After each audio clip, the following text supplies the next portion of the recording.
Yeah, like, man, if they could find, and one cool idea, a lot of these artists that we remember from the early 2000s, they're getting older, guys, and they're not, as mainstream as they once were. They might be willing to play smaller venues and maybe play for, less than what they used to be playing for.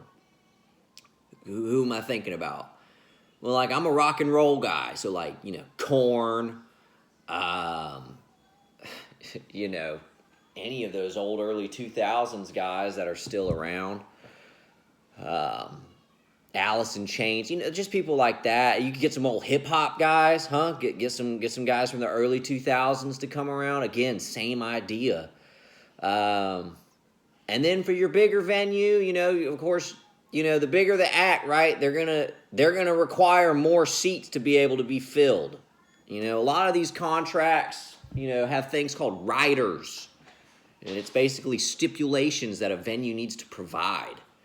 Um, I did a little bit of working with, the CCM artists. There was a guy with his radio that I worked with, and it basically did. I mean, it was volunteer work. I mean, I'm not trying to make it like more than what it was for me. It was volunteer work, but I was exposed to that. Even same thing with the youth pastor guy that I worked with. He'd have artists come in, and I remember listening to all these conversations they would have, and yeah, there are things that there are things that a venue needs to provide, especially if you're trying to get real, like, bigger artists to come to a town. You're gonna have to be able to show that you understand how that works.